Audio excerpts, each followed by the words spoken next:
Bab 045. Ketika surat dari Wina itu akan dibukanya, terdengar suara ketukan pintu dari luar. Cepat-cepat Faro meletakkan kembali surat dan foto Wina di dalam laci. Faro berjalan mendekati pintu, menekan handle dan mendapati Ken sudah berdiri dengan senyum canggung. "Kenapa, Ken? Sepertinya hari ini aku tidak pergi ke kantor, aku ingin menghabiskan waktu di sini," kata Faro dengan tatapan tidak senang karena momen untuk membaca surat dari istrinya itu harus tertunda. "Maaf jika saya mengganggu, Tuan.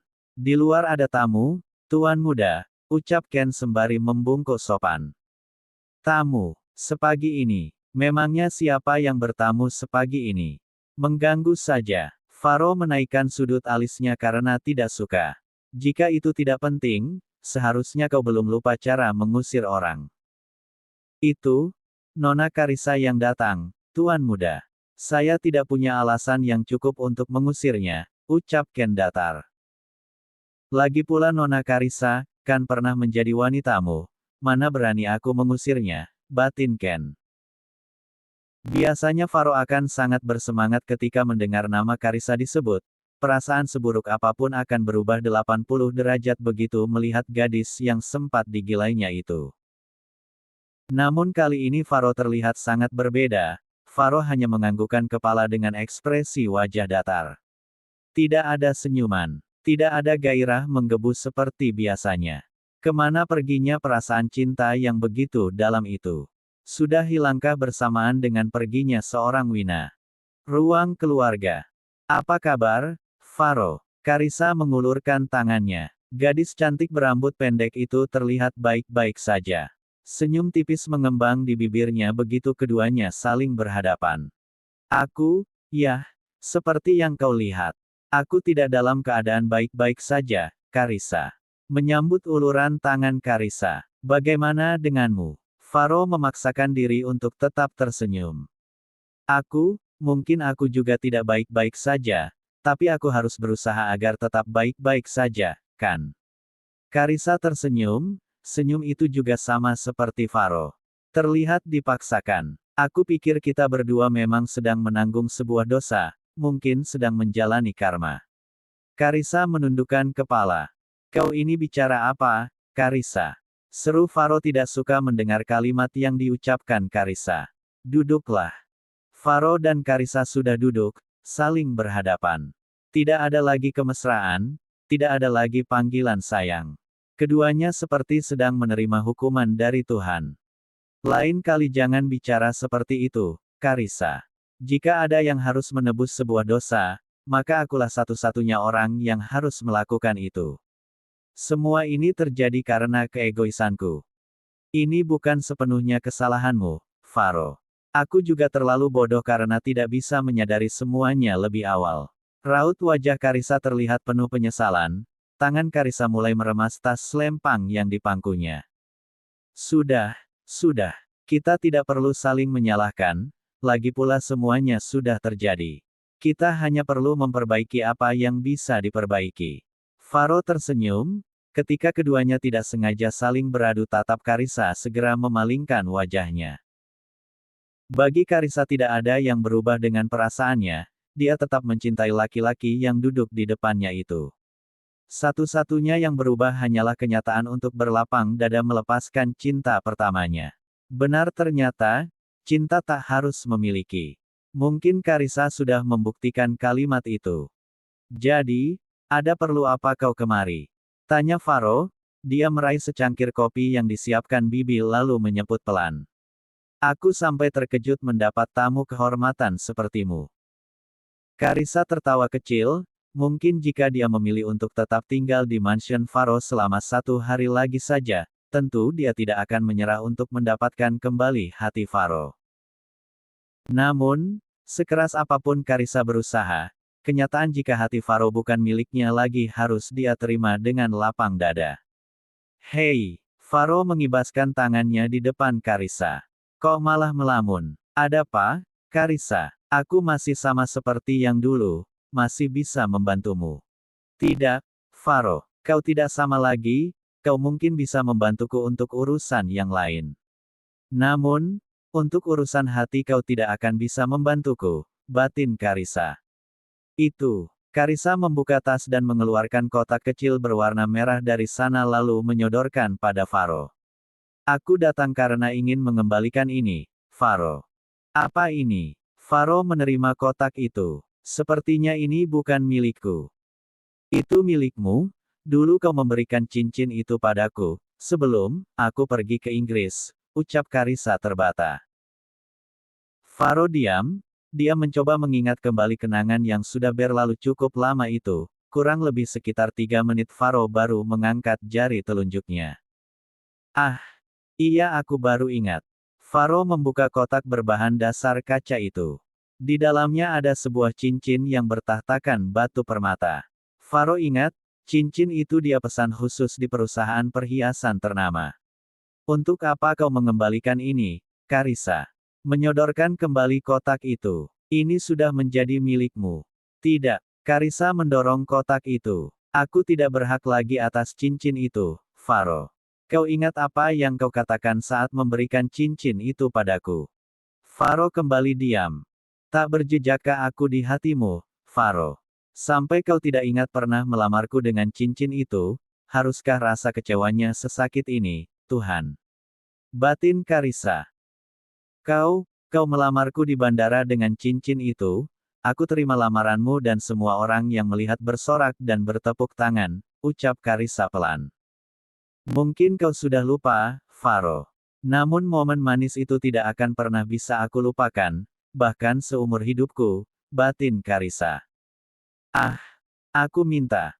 Karissa segera memotong kalimat Faro. Jangan minta maaf padaku, aku hanya merasa sudah tidak pantas menyimpan cincin itu.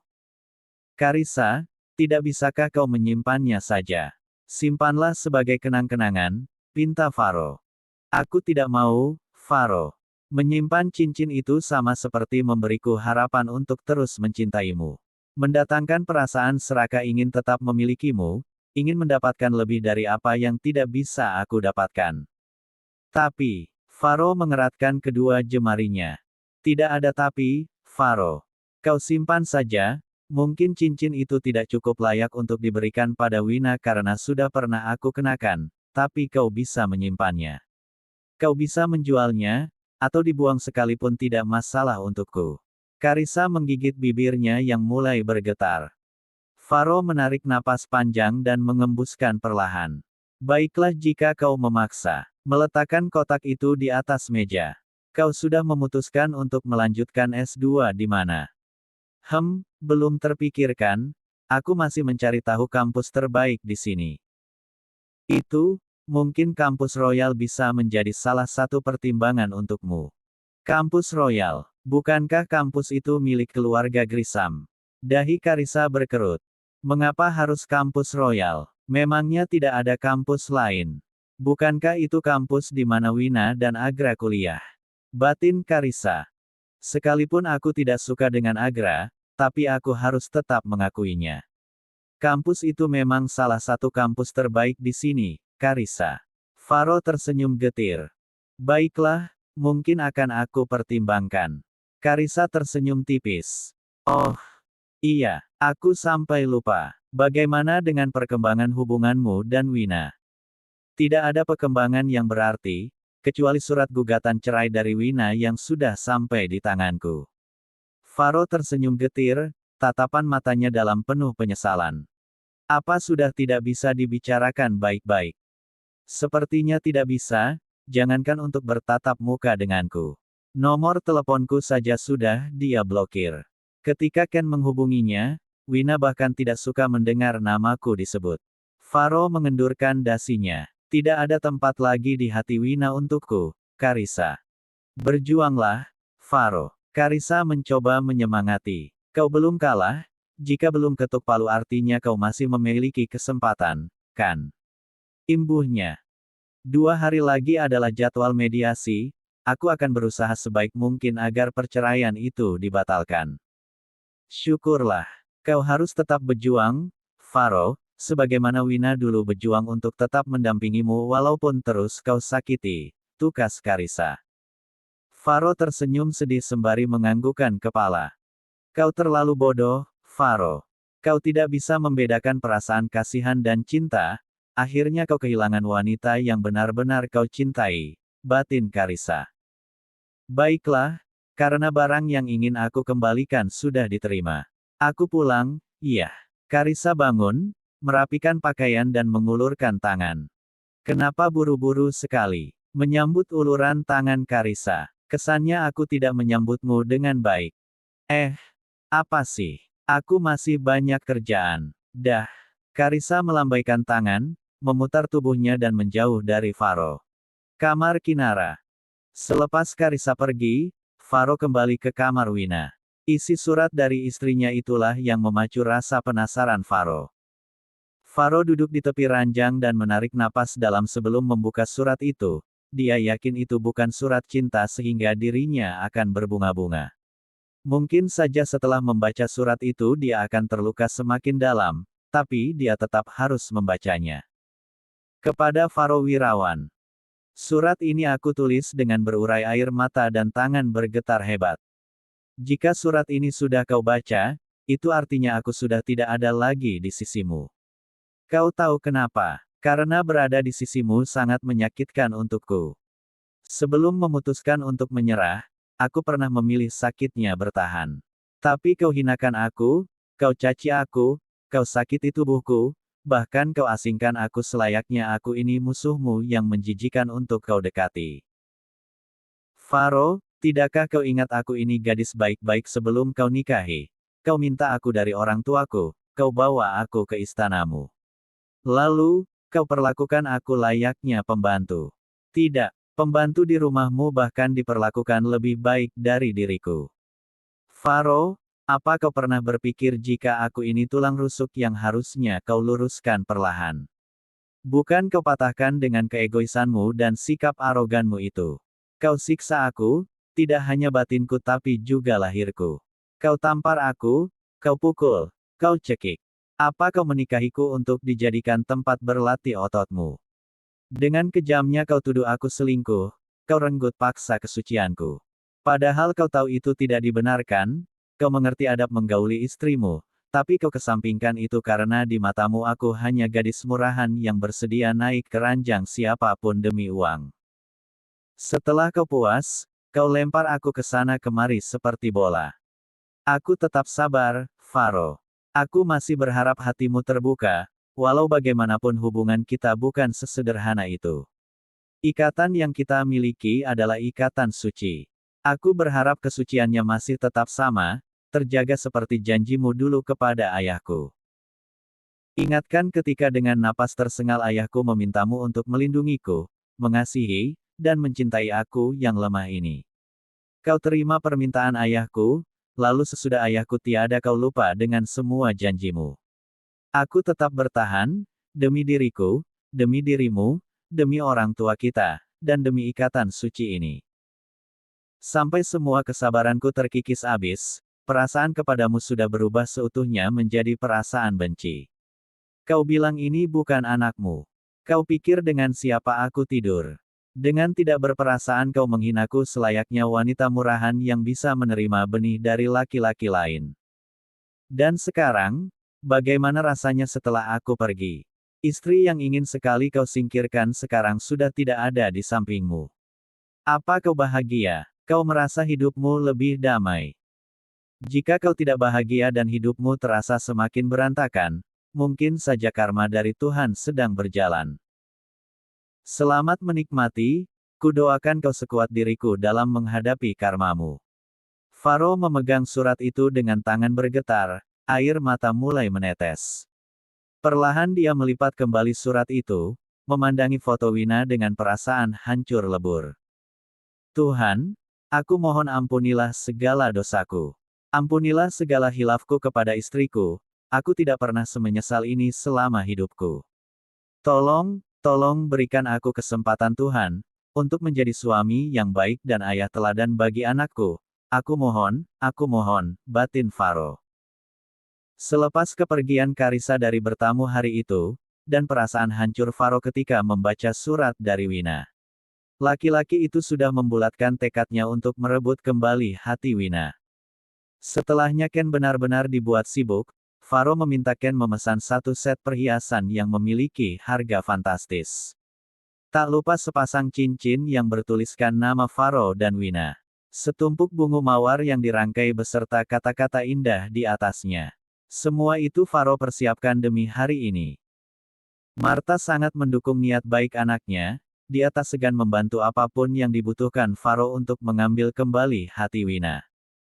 Termasuk sering berkunjung ke rumah Wina dan memintanya untuk membatalkan perceraian. Meskipun hati Wina belum tergugah, tetapi Martha yakin selama Faro berusaha tidak menutup kemungkinan jalan untuk Faro dan Wina kembali bersama terbuka lebar. Mansion. Semuanya sudah beres, Ken? Tanya Faro sembari melingkarkan dasi di lehernya. Beres, Tuan Muda. Ken mengacungkan jempolnya, pertanda semuanya sudah siap. Faro hanya tersenyum sembari menatap pantulan bayangannya sendiri di depan kaca. Hari ini Faro berpakaian resmi, kemeja putih dipadu jas berwarna biru muda dan dasi yang memiliki warna senada. Tak lupa jam tangan mahal yang bertengger di pergelangan tangan kirinya, rambutnya ditata rapi dengan sentuhan pomade. Dia lebih terlihat seperti laki-laki yang ingin melamar seorang gadis, daripada menghadiri acara mediasi di pengadilan agama. Bagaimana dengan perhiasannya, Ken?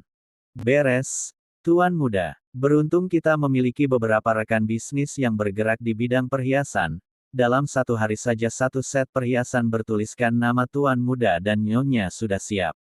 Ken menjelaskan untuk mengurangi rasa khawatir tuannya. Bagaimana dengan cincinnya, Ken? Aman. Mengacungkan jempol untuk yang kedua kalinya. Sepasang cincin itu luar biasa indah, Tuan Muda. Ini bahkan jauh lebih mahal dan lebih indah daripada cincin yang pernah Tuan Muda berikan pada Nona Karissa. Sepertinya Tuan benar-benar sudah jatuh hati pada Nyonya, batin Ken. Ah, bunganya.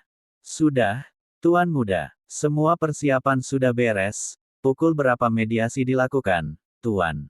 Tanya Ken sembari bolak-balik mempersiapkan semua yang diperlukan tuannya.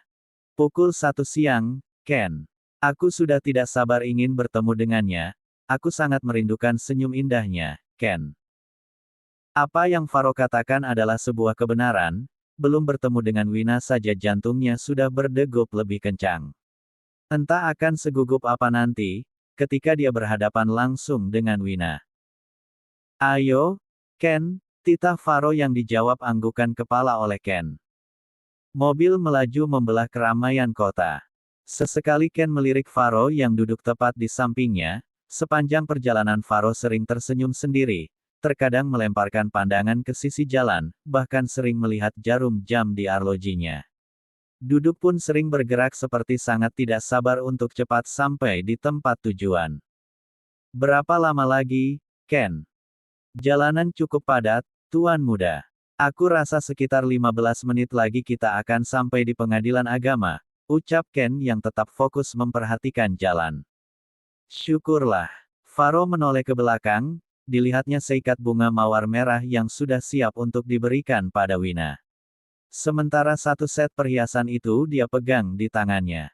Tuan sudah tidak sabar. Astaga, pertanyaan bodoh macam apa itu, Ken? Memangnya kau tidak lihat seberapa semangatnya tuanmu itu?